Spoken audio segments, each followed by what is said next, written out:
আসসালামু আলাইকুম। এটিএন বাংলা সংবাদে সবাইকে স্বাগত জানাচ্ছি। সৈয়দা মারিয়া হোসেন। প্রথমে থাকছে বিআরবি কেবলস সংবাদ শিরোনাম। পতিত স্বৈরাচার পুলিশকে দলীয় বাহিনীতে পরিণত করেছিল মন্তব্য প্রধান উপদেষ্টার। নির্বাচন সুষ্ঠু ও শান্তিপূর্ণ করতে নিরপেক্ষ ভূমিকা পালনের নির্দেশ। আগামী নির্বাচনে প্রবাসীদের ভোটাধিকার নিশ্চিত করতে চায় কমিশন। নেওয়া হচ্ছে সব প্রস্তুতি। রাজনৈতিক দল ও অংশীজনদের সহযোগিতার আহ্বান সিইসি। খারাপ কাজ থেকে দূরে থাকুন, নইলে জনগণ শেখ হাসিনার মতো ছুঁড়ে ফেলে দেবে। ঠাকুরগাঁওয়ে নিজ দলের নেতাকর্মীদের উদ্দেশ্যে বললেন বিএনপি মহাসচিব। ঢাকা সহ দেশের সব পলিটেকনিক ইনস্টিটিউটে কমপ্লিট শাটডাউন কর্মসূচি। শিক্ষার্থীদের ক্লাস ও পরীক্ষা বর্জন, প্রশাসনিক ভবন এবং শ্রেণীকক্ষে তালা। এবং পুতুলের গুলশানের ফ্ল্যাট জব্দের আদেশ। শেখ রেহানা ও স্বামী সহ ৮ জনকে দেশ ছাড়তে নিষেধাজ্ঞা। এসিসি চেয়ারম্যানের বিরুদ্ধে দুর্নীতি অনুসন্ধানে চিঠি। শুনছিলেন বিআরবি কেবল সংবাদ শিরোনাম, এবারে বিস্তারিত। বিগত ১৫ বছরে স্বৈরাচার আওয়ামী লীগ সরকার পুলিশকে দলীয় বাহিনীতে পরিণত করেছিল। এজন্য তাদেরকে জনরোষের মুখে পড়তে হয়েছে, যাতে অনেক সৎ পুলিশ সদস্য ক্ষতিগ্রস্ত হয়েছেন। রাজারবাগে পুলিশ সপ্তাহ উদ্বোধন অনুষ্ঠানে এসব কথা বলেন প্রধান উপদেষ্টা ডক্টর মোহাম্মদ ইউনূস। আগামী জাতীয় নির্বাচন অবাধ ও সুষ্ঠুভাবে আয়োজনে আইনশৃঙ্খলা বাহিনীকে কোনো দল বা প্রার্থীর হয়ে কাজ না করার নির্দেশ দেন তিনি। আরও জানাচ্ছেন ইয়াসিন রানা। রাজধানীর রাজারবাগে পুলিশ সপ্তাহ ২০২৫-এর উদ্বোধন করেন প্রধান উপদেষ্টা ডক্টর মোহাম্মদ ইউনূস। এবারের পুলিশ সপ্তাহের প্রতিপাদ্য আমার পুলিশ, আমার দেশ, বৈষম্যহীন বাংলাদেশ। উদ্বোধনী বক্তব্যে প্রধান উপদেষ্টা পুলিশ সদস্যদের উদ্দেশ্যে বলেন, সর্বস্তরের মানুষের অধিকার, ন্যায় বিচার প্রতিষ্ঠিত হবে, এটি জনগণের আকাঙ্ক্ষা। এজন্য মূল ভূমিকা রাখতে হবে আইনশৃঙ্খলা বাহিনীকে। সরকার পরিস্থিতির উন্নতির জন্য যা কিছু প্রয়োজন সব রকমের ব্যবস্থা নিয়েছে। সড়ক মহাসড়কে বিশৃঙ্খলা ও জনদুর্ভোগ নিরসন, বিশেষ অভিযান পরিচালনা, অংশীজনের সাথে পুলিশের আন্তঃযোগাযোগ জোরদার করা। দেশে যতগুলো অপরাধ হচ্ছে সবগুলো ঘটনায় তাৎক্ষণিক ব্যবস্থা নিতে আপনারা সর্বোচ্চ চেষ্টা করে যাচ্ছেন। পুলিশ ও অন্যান্য বাহিনীর সম্মিলিত প্রচেষ্টায় দেশের আইনশৃঙ্খলা পরিস্থিতি এখন অনেকটা নিয়ন্ত্রণে আনা সম্ভব হয়েছে। প্রধান উপদেষ্টা বলেন, স্বৈরাচার আওয়ামী লীগ পুলিশকে দলীয় বাহিনীতে পরিণত করেছিল, সেজন্য অনেক ভালো পুলিশ সদস্যকেও ক্ষতিগ্রস্ত হতে হয়েছে। স্বৈরাচারী শাসনামলের ১৫ বছরে দেশের পুলিশ বাহিনীকে দলীয় বাহিনীতে পরিণত করায় সমস্ত ব্যবস্থা ধ্বংস হয়ে গিয়েছিল। স্বৈরাচারের অবৈধ অন্যায় আদেশ পালন করতে গিয়ে পুলিশ বাহিনী ব্যাপকভাবে জনরোষের মুখে পড়ে। অনেক সৎ পুলিশ সদস্যদেরও এই জন্য মাশুল দিতে হয়েছে। আগামী নির্বাচনে পুলিশকে নিরপেক্ষ ভূমিকা পালনেরও নির্দেশ দেন তিনি। চলতি বছরের ডিসেম্বর থেকে আগামী বছরের জুনের মধ্যে দেশের ত্রয়োদশ সংসদ নির্বাচন অনুষ্ঠিত হবে। সেই নির্বাচন যেন সুষ্ঠু ও শান্তিপূর্ণ উপায়ে অনুষ্ঠিত হয়, সেজন্য পুলিশ সদস্যদের ভূমিকা খুবই গুরুত্বপূর্ণ। নির্বাচনে সকল প্রতিদ্বন্দ্বী প্রার্থীর প্রতি সমান আচরণ ও ভোটাররা যাতে নির্ভয়ে নির্বিঘ্নে নিজেদের ভোটাধিকার প্রয়োগ করতে পারে, সেই পরিবেশ নিশ্চিত করা আপনাদের এবং আমাদের সর্বোচ্চ দায়িত্ব। ৩ দিনব্যাপী এই আয়োজনের উদ্বোধনী দিনে ৬২ জন কৃতি পুলিশ সদস্যকে পদক পরিয়ে দেন ডক্টর মোহাম্মদ ইউনূস। ইয়াসিন রানা, এটিএন বাংলা, ঢাকা। সীমিত পরিসরে হলেও আগামী নির্বাচনেই প্রবাসীদের ভোটাধিকার নিশ্চিত করতে চায় নির্বাচন কমিশন। এজন্য সকল প্রস্তুতি নিচ্ছে তারা। আগারগাঁয়ে নির্বাচন কমিশন ভবনে বিএনপি, জামাত, এনসিপি সহ ২১টি রাজনৈতিক দলের প্রতিনিধিদের নিয়ে আয়োজিত সেমিনারে প্রধান নির্বাচন কমিশনার এএমএম নাসির উদ্দিন এই কথা বলেন। এ সময় সকল রাজনৈতিক দলের কাছে প্রবাসীদের জন্য নির্ধারিত ভোট পদ্ধতির বিষয়ে লিখিত মতামত চাওয়া হয়। আরও জানাচ্ছেন মাজহারুল হক মুহাজির। পোস্টাল ব্যালট, অনলাইন না প্রক্সি ভোটিং, নির্বাচন কমিশনের অডিটোরিয়ামে প্রবাসীদের ভোট দেওয়ার সম্ভাব্য পদ্ধতি নিয়েই এই আয়োজন করেন সিইসি। দিনব্যাপী তুলে ধরা হয় প্রবাসীদের ভোটের প্রয়োজনীয়তা। ইনশাআল্লাহ মে মাসের 15 তারিখের পরে will make a call and ইনশাআল্লাহ উইল ডেভেলপ দ্যাট এ সময় প্রধান নির্বাচন কমিশনার বলেন, রাজনৈতিক দলের সমর্থন না পেলে নির্বাচন কমিশনের এই সব আয়োজনই বৃথা। পরবর্তী ইলেকশনে অন্তত শুরুটা হোক, যাত্রাটা শুরু হোক। পৃথিবীর বিভিন্ন দেশে এটা আপনার ফ্যামিলি ভোটিং আছে, অনেক দেশে আবার শুরু করে রোল ব্যাক পারে না, নানা রকম সমস্যা। ইভেন আমাদের পাশের দেশ ইন্ডিয়া এখনো ইউনিভার্সিটি চালু করতে পারেনি।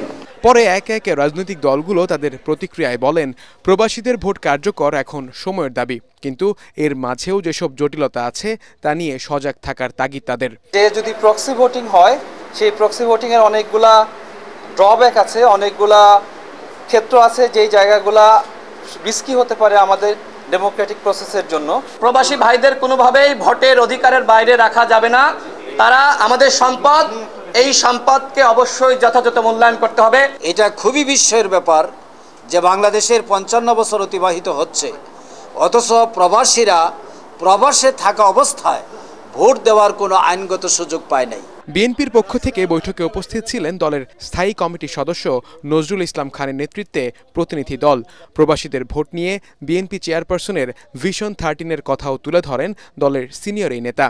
এই উদ্যোগের প্রতি আমাদের শুধু সমর্থন না, এটা আমাদেরই দাবি। এবার প্রধান উপদেষ্টা বলেছেন নির্বাচন কমিশন এই ব্যাপারে উদ্যোগ নিয়েছে, আমরা ধন্যবাদ জানাই তাদের, কিন্তু এটা আমাদের সমর্থনের প্রশ্ন না, শুধু এটা আমাদের দাবি বাস্তবায়ন হচ্ছে বলে আমরা খুশি। এখন কি প্রক্রিয়ায় এই ভোট গ্রহণটা সবচেয়ে উত্তম হবে এটা নিশ্চিত করার জন্য কিছু পদ্ধতি, কিছু প্রক্রিয়ার বিষয় নিয়ে আলোচনা হয়েছে। তবে এই প্রক্রিয়ার কোনো ধরনের যেন আস্থার সংকট না হয় তার দিকে খেয়াল রাখার তাগিদও দেন রাজনীতিবিদরা। এর আগেও ধরেন আমাদের ভোটারদের নাম তালিকা ইত্যাদি হ্যাক হয়েছে। মাসহারুল হক মুহাজির, এটিএন বাংলা, ঢাকা। খারাপ কাজ থেকে দূরে থাকুন, নইলে জনগণ শেখ হাসিনার মতো আপনাদেরও ছুঁড়ে ফেলে দেবে। ঠাকুরগাঁও সদর উপজেলায় গণসংযোগে নিজ দলের নেতাকর্মীদের উদ্দেশ্যে এমন হুঁশিয়ারি দিয়েছেন বিএনপি মহাসচিব মির্জা ফখরুল ইসলাম আলমগীর। তিনি বলেন, সাধারণ মানুষের উপর অত্যাচার চালানোর কারণে দেশের জনগণ ফ্যাসিবাদী শেখ হাসিনাকে প্রত্যাখ্যান করেছে। তিনি আর কখনোই বাংলাদেশের রাজনীতি করতে পারবেন না। আগামী নির্বাচনে বিএনপি সরকার গঠন করলে জনকল্যাণে কাজ করা সহ সনাতন ধর্মাবলম্বীদের নিরাপত্তা নিশ্চিতের প্রতিশ্রুতিও দেন বিএনপি মহাসচিব।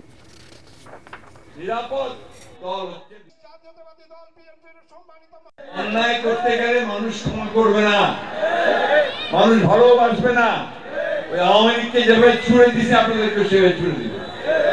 সুতরাং অন্যায় কেউ যেন না করে সেদিকে খেয়াল রাখবে। নেতাদেরকে অনুরোধ করব, নিজেরা অত্যন্ত শক্তিশালী নিয়ে আপনারা এই সমস্ত অপকর্মগুলোকে বন্ধ করার চেষ্টা করবেন। যদি করতে চায় আমাদের জেলা নেতাদের বলবেন, তাহলে পুলিশের কাছে দেবেন, সরাসরি তুলে দেবেন। এখানে যেন কোনো রকমের কোন ধরনের অন্যায় কাজ করতে কেউ না পারে, মানুষের উপর অত্যাচার কেউ না করতে পারে। জুলাই সনদ কেবল সরকারের আকাঙ্ক্ষার বিষয় নয়, দেশ ও জাতির স্বার্থে এটি তৈরি করা হবে বলে জানিয়েছেন জাতীয় ঐক্যমত্য কমিশনের সহসভাপতি অধ্যাপক আলী রিয়াজ।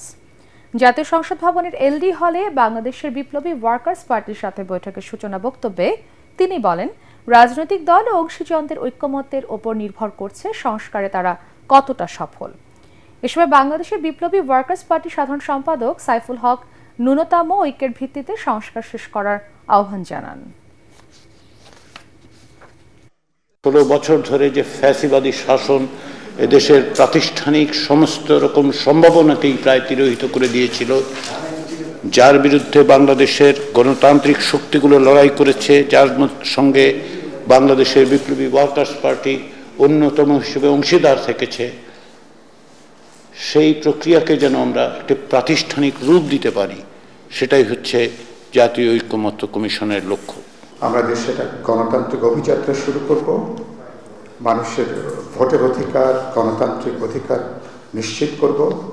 16 বছর ধরে মানুষ যে নির্বাচনের জন্য অপেক্ষা করছে, এবারকার আমরা সংস্কার এবং নির্বাচন আমরা সেটাকে বলতে পারেন প্রায় একসাথে এটাকে বিবেচনা করে বাংলাদেশ সামনের দিকে বাংলাদেশ এগিয়ে যাবে।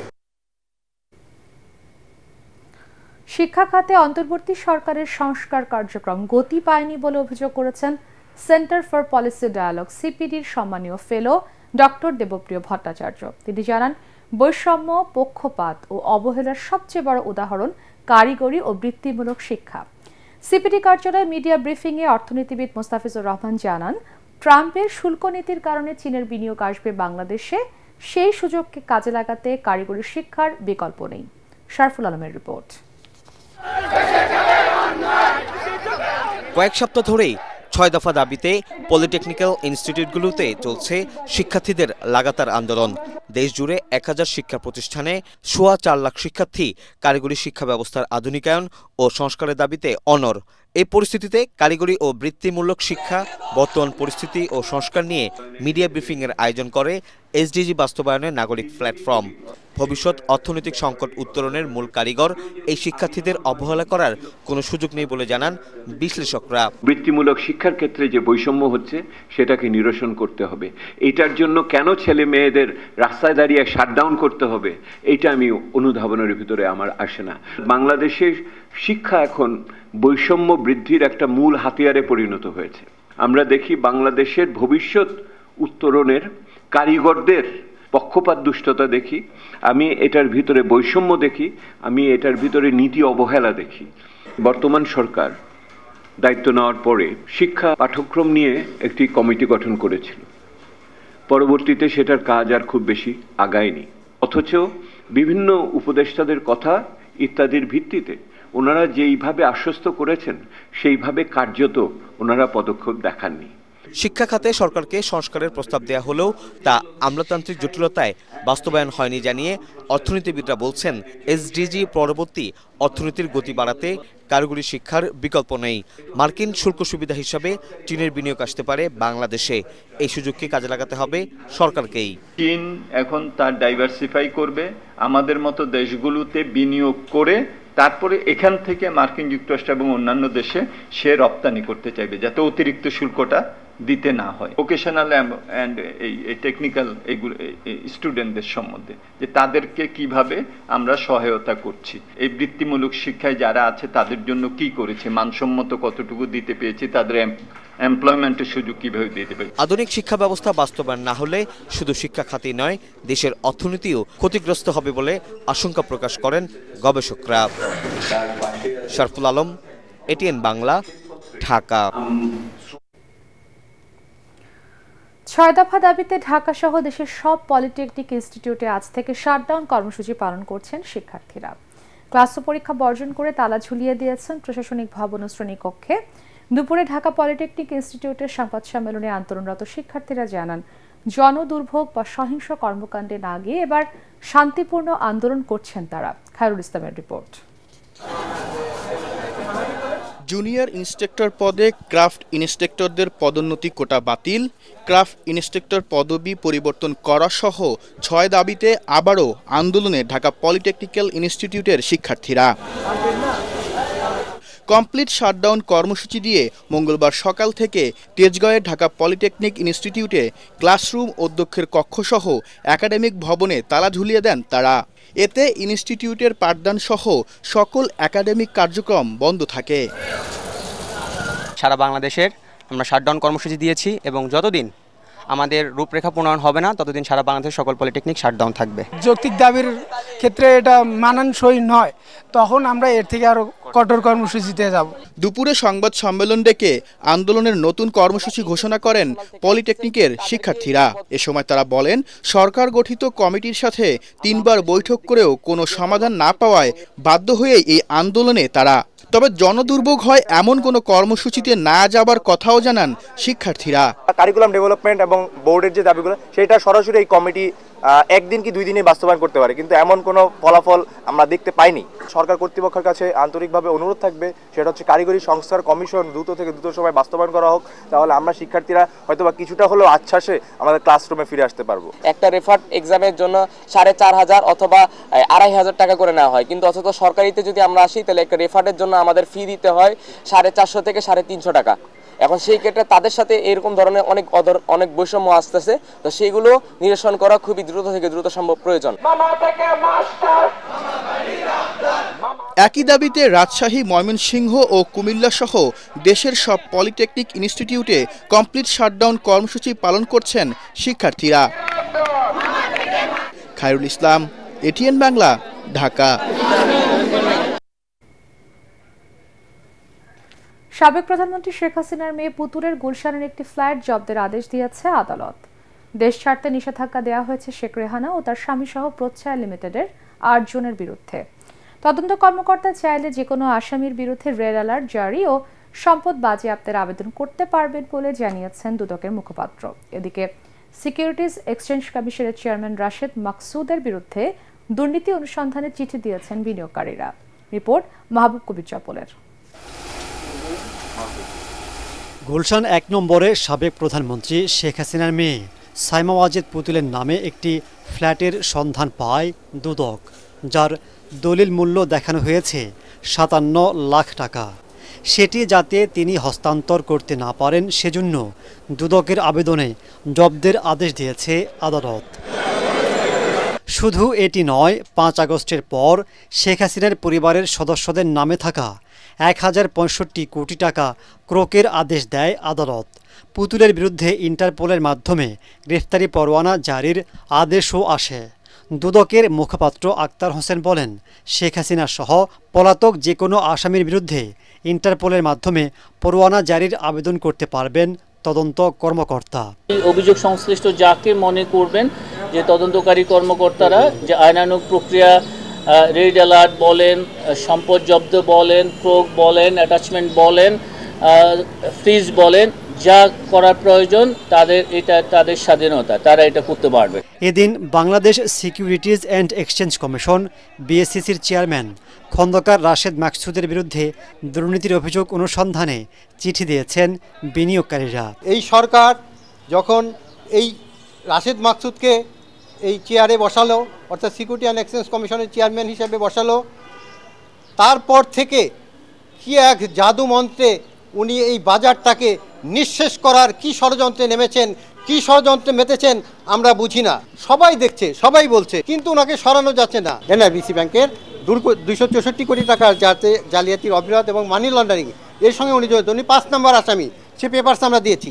সেটা কোন শক্তি বলে সে এটা স্থগিত করে এখন সে ফ্রি হয়ে ঘুরতেছে, সেটা চালু করা হোক।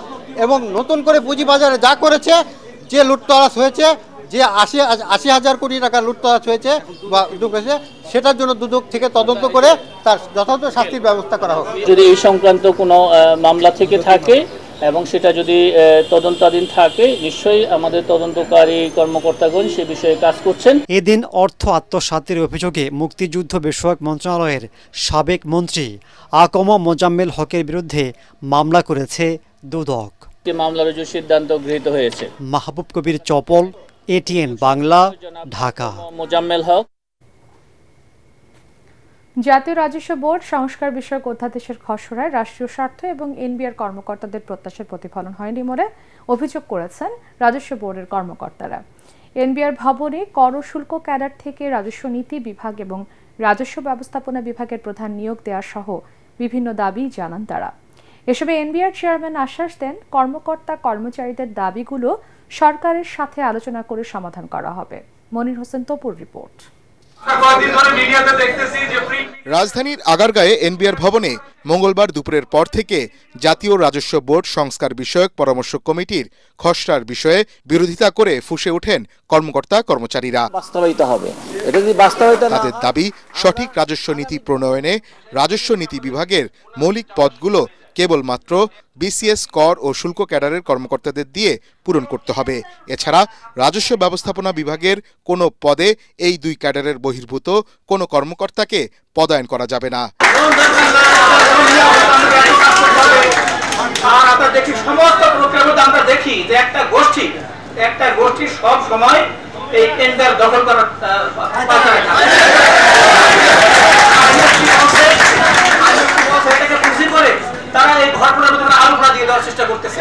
জাতীয় রাজস্ব আহরণের স্বার্থে প্রভাবমুক্ত ও স্বাধীন এনবিআর গঠনের দাবি জানিয়েছে কাস্টমস ক্যাডার অ্যাসোসিয়েশন ও বিসিএস ট্যাক্সেশন অ্যাসোসিয়েশন।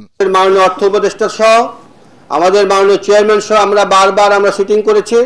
আমাদের কয়েকটি বিষয় পরিষ্কার ছিল, তারা আমাদেরকে সেই এক ধরনের আমাদেরকে দিয়েছে, আশ্বস্ত করেছেন যে আমাদের এই দুই ক্যাডারের সর্বশীর্ষ পদটি আমাদের দুই ক্যাডার থেকে 2 বিভাগের শীর্ষ পদটি 2 ক্যাডার থেকে নিয়োগ দেওয়া হবে। নীতি বিভাগের যে কাঠামোটা তৈরি করছে সেখানে আমাদের কোনো স্থান নাই, আমাদেরকে একেবারে কোনো জায়গাতেই রাখা হয় নাই। আমাদেরকে বলতেছে অর্গানোগ্রাম করতে, কিভাবে করবো অর্গানোগ্রাম, কোথায় করবো অর্গানোগ্রাম, কাকে বসাবো এখানে, এটা কোনো জায়গায় কোনো মতে হতে পারে না। এ সময় এনবিআর চেয়ারম্যান আব্দুর রহমান খান বলেন, সবার দাবিগুলো সংশ্লিষ্ট বিভাগের কাছে তুলে ধরা হবে। তোমাদের কনসার্ন তো প্রথমেই মেনে নিলাম, তোমরা আর কথা বলতেছো কেন? আমি এখন খালি তোমাদেরকে টোটাল পিকচারটা আমার যতটুকু জ্ঞান বুদ্ধি আছে সেটুকু তোমাদেরকে বোঝাচ্ছি। স্যার, আমরা এখানে কথা বলতে বলতে বেটিং হয়ে অনেকে মহামান্য রাষ্ট্রপতির কাছে চলে যাচ্ছে কিনা এর নিশ্চয়তাটা কি? আপনি দয়া করে এটাকে থামান এখন স্যার। আইন মন্ত্রণালয়ে ভ্যাটিংয়ের জন্য অপেক্ষমান অধ্যাদেশের খসড়া অনতিবিলম্বে বাতিল করে জাতীয় স্বার্থে কর্মকর্তা কর্মচারীদের প্রত্যাশা অনুযায়ী সংশোধন করার দাবিও জানান তারা। রাজস্ব অভিজ্ঞ সম্পূর্ণ কর্মকর্তাদের সংজ্ঞায়িত করে কর ও শুল্ক কর্মকর্তাদের দায়িত্ব দেওয়ার দাবিও জানান তারা। মনির হোসেন তপু, এটিএন বাংলা, ঢাকা। সাবেক প্রধানমন্ত্রী ও BNP chairperson Begum Khaleda Zia London থেকে দেশে ফেরার জন্য এয়ার অ্যাম্বুলেন্স প্রস্তুত করা হচ্ছে বলে জানিয়েছেন পররাষ্ট্র উপদেষ্টা তৌহিদ হোসেন। তিনি জানান, বিএনপির অনুরোধে এই প্রস্তুতি নেওয়া হচ্ছে। চিকিৎসা শেষে খালেদা জিয়াকে লন্ডন থেকে দেশে ফেরাতে কাতারের বিশেষ এয়ার অ্যাম্বুলেন্স আয়োজন করতে গত সপ্তাহে বিএনপি মহাসচিব পররাষ্ট্র উপদেষ্টার কাছে চিঠি পাঠান। তবে কবে বেগম জিয়া দেশে ফিরবেন এর নির্দিষ্ট সময়ে জানাতে পারেননি পররাষ্ট্র উপদেষ্টা।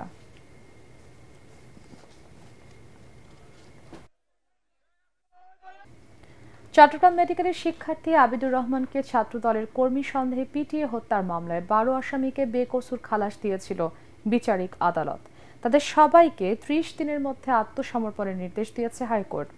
একই সাথে বিচারিক আদালতের দেয়া রায় কেন বাতিল ঘোষণা করা হবে না তা জানতে চেয়ে রুল জারি করেছে উচ্চ আদালত। বিচারপতি জাকির হোসেন ও বিচারপতি সৈয়দ জাহিদ মনসুরের দ্বৈত বেঞ্চ এই আদেশ দেন। আসামিরা চট্টগ্রাম মেডিকেল কলেজ ছাত্রলীগের তখনকার নেতাকর্মী ছিলেন। 2011 সালের 19 অক্টোবর পিটিয়ে হত্যা করা হয় চট্টগ্রাম মেডিকেলের 3য় বর্ষের শিক্ষার্থী আবিদুর রহমান আবিদকে। হত্যাকাণ্ডের পর চট্টগ্রামের পাঁচলাইশ থানায় ছাত্রলীগের তখনকার 22 নেতাকর্মীর বিরুদ্ধে মামলা করেন আবিদের মামা নিয়ামতুল্লাহ। তদন্ত শেষে 2012 সালে 12 জনের বিরুদ্ধে আদালতে অভিযোগপত্র দেয় পুলিশ। আল আরাফা ইসলামী ব্যাংক অর্থ সংবাদ।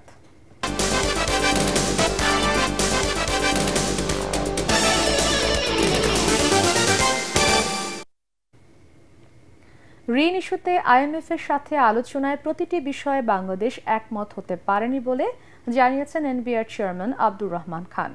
রাজধানীর পল্টনে অর্থনীতি বিষয়ক রিপোর্টারদের সংগঠন ইআরএফ আয়োজিত সেমিনারে তিনি বলেন, আগামী 5ই মে আইএমএফ এর সাথে আরেকটি বৈঠকের কথা রয়েছে, যেখানে ঋণের বাকি অর্থ ছাড়ের বিষয়ে আশানুরূপ ফলাফল আসতে পারে।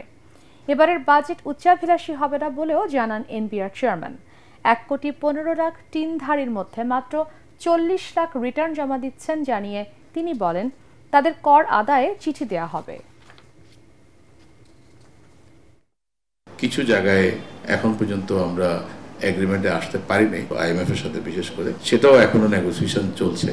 হয়তো আমরা এটাতে একটা পরিস্থিতি একটা এগ্রিমেন্টে আমাদের আসলে আমাদের সাথে হয়তো তাদের যে স্টাফ লেভেল এগ্রিমেন্ট যেটা কথা সবসময় বলা হচ্ছে সেটা হয়তো হবে। আগামী 5 তারিখে একটা মিটিং হবে, তো সেখান থেকে হয়তো ভালো রেজাল্ট আসবে বলে আমরা আশা করি। প্রাণ স্পাইস প্রেজেন্স রন্ধন শিল্পী হাসিনা আনসারের সম্পাদনায় প্রকাশিত হলো বাংলাদেশের ঐতিহ্যবাহী রান্না নিয়ে 100 রেসিপি বইয়ের 6ষ্ঠ খণ্ড। রাজধানীর আগারগাঁয়ে নাহার কুকিং ওয়ার্ল্ড ও নারী উন্নয়ন ফাউন্ডেশনের যৌথ উদ্যোগে এই অনুষ্ঠানের আয়োজন করা হয়। এছাড়াও বিশেষ মেলায় সারা দেশ থেকে সেরা 100 জন রন্ধন শিল্পীকে সম্মাননা সনদপত্র এক্সক্লুসিভ অ্যাওয়ার্ড দেওয়া হয়। এতে প্রধান অতিথি ছিলেন প্রাণ আরএফএল গ্রুপের এক্সিকিউটিভ ডিরেক্টর নাসির আহমেদ। এছাড়া প্রাণ আরএফএল গ্রুপের হেড অফ মার্কেটিং আলমগীর কবির, আলোকিত নারী কল্যাণ ফাউন্ডেশনের চেয়ারম্যান শারমিন সেলিম তুলি, কুকিং অ্যাসোসিয়েশনের সাধারণ সম্পাদক মেহরুন্নেসা অন্যান্যের মধ্যে উপস্থিত ছিলেন। বাংলা নববর্ষ 1432 উপলক্ষে বাংলা নববর্ষ এবং আমাদের সংস্কৃতি বিষয়ক আলোচনা সভা, পুরস্কার প্রদান ও মনোজ্ঞ সাংস্কৃতিক সন্ধ্যার আয়োজন করেছে বাংলাদেশ ফেডারেল সাংস্কৃতিক পরিষদ বা ফেসাব। জাতীয় জাদুঘরে আয়োজিত অনুষ্ঠানে প্রধান অতিথি ছিলেন সংগঠনটির প্রধান উপদেষ্টা ও বিটিআরসির সাবেক চেয়ারম্যান সৈয়দ মারগুব মোর্শেদ। এছাড়াও রয়্যাল ইউনিভার্সিটি অব ঢাকার উপাচার্য অধ্যাপক ডক্টর আনম মেশকাত উদ্দিন, সংগঠনের চেয়ারম্যান ও বিজনেস ডাইজেস্টের সম্পাদক মোহাম্মদ শহীদুল্লাহ প্রিন্স ও নির্বাহী সম্পাদক শাহেদ আহমদ উপস্থিত ছিলেন।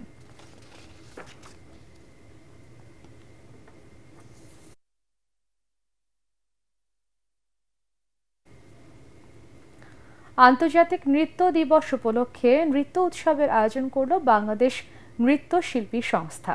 এ উপলক্ষে বিকেলে আনন্দ শোভাযাত্রার পর শিশু একাডেমি প্রাঙ্গণে মূল আয়োজন শুরু হয়। রাজধানী ছাড়াও এতে অংশ নেন দেশের বিভিন্ন প্রান্তের নৃত্য সংগঠন। এছাড়া নৃত্য ব্যক্তিত্ব ডলি ইকবালকে সম্মাননা জানানো হয়।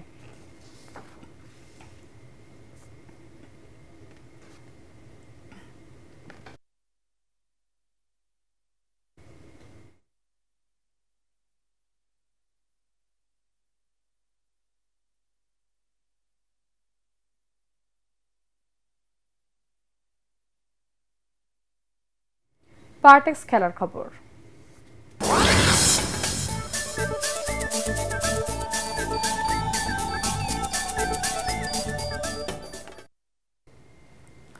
টাইব্রেকারে ঢাকা আবাহনীকে 5-3 গোলে হারিয়ে ফেডারেশন কাপ ফুটবলে চ্যাম্পিয়ন হয়েছে বসুন্ধরা কিংস। যদিও ফেডারেশন কাপের এই ফাইনাল মাঠে গড়িয়েছিল গত মঙ্গলবার। ময়মনসিংহ জেলা স্টেডিয়ামে সেদিন আলোক স্বল্পতায় ম্যাচ আর হয়নি, খেলা তখন 1-1 সমতায় ছিল। সেই অসমাপ্ত ফাইনালের বাকি 15 মিনিট আজ হয়েছে একই মাঠে। সেখানে নায়কের নাম মেহেদী হাসান শ্রাবণ, কিংস গোলকিপার আটকে দিয়েছেন আবাহনীর একটি শট। অন্যদিকে বসুন্ধরা 5 শটেই গোল করেছে, এটি তাদের চতুর্থ ফেডারেশন কাপ শিরোপা।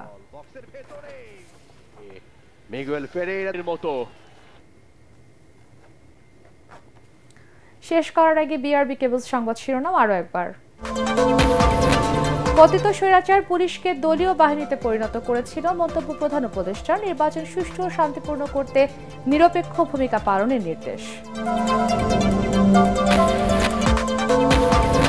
আগামী নির্বাচনে প্রবাসীদের ভোটাধিকার নিশ্চিত করতে চায় কমিশন, নেওয়া হচ্ছে সব প্রস্তুতি।